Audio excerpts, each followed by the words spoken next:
This is Ryan Abraham, Chris Swanson, USCFootball.com instant analysis.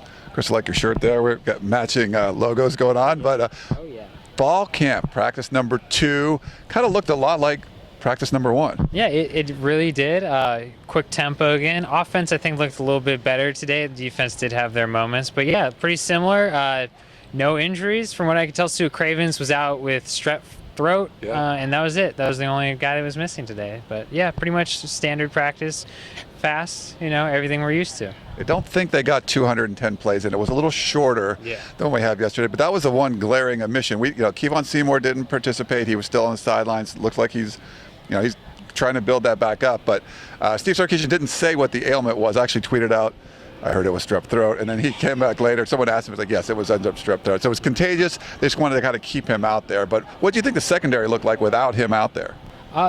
It's a little bit the island of misfit toys, I think. But it was interesting. You saw some guys that really haven't gotten a shot before to go up against the first team. You saw Ryan Diller get a lot of first-team reps, and even though he's a scholarship player that wasn't originally recruited, he looks like he's a scholarship player. He did a pretty good job out there. Devian Shelton got in, Inglewood High guy. He's telling me that he's learning both corner and safety because he just wants to make some kind of impact on his team. Right now, he's a corner though.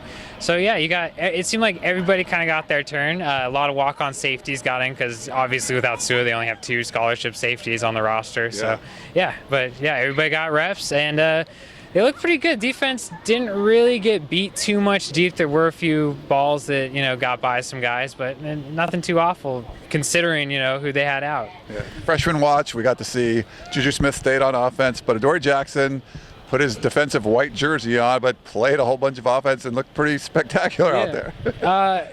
Adoree's getting a little confused. I think they need to just give him a yellow jersey or something, his own color, because he had the white cornerback jersey on. Then first thing he's doing, they walk through the gate. They're going through walkthrough season with the receivers running routes, catching balls, and it's confusing. But he looks good. He looks good. Juju looks good at wide receiver too, even though people wanted him at safety. I think for the most part. Yeah. So.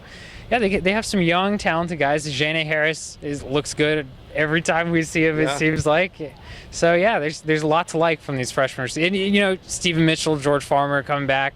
Lots to like from these receivers right now, I think. Snapping wise, it looks like Max Turk kind of settled in a little bit more. We got to see Toa Lobendon kind of more running the second team off. I mean, Vianney Talimavo, I think they pulled him out and yelled at him a little bit. So Steve Sarkisian seems that snapping was a little bit better, but it's still got a ways to go, I think.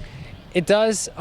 It was first day of practice is always going to be tough, so not really surprised the second day snapping gets better. But it seems like it's improving. I think too, if you keep Toa there, you keep Max there for the whole fall, by the end of it, they should be okay. It's snapping the football. The high school players learn it.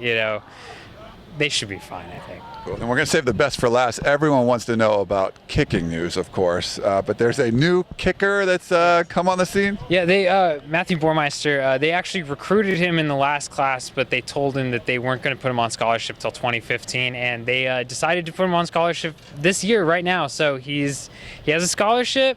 He's challenging Andre Hidari, and Steve Sarkisian said he's going to give him a challenge. Andre Hidari didn't have a great day yesterday, and Matthew Bormeister did. So it's another competition to watch that we didn't know there was a competition there before. Yeah, they both hit 52-yard field goals. So you watch him. He looks like he's got a strong leg. It's really interesting about the scholarship part because, from my count, it looks like there's no initial rides left. So that's interesting as to where that's going to go if they can count him at 2015. We'll have to take a look at that. I don't know.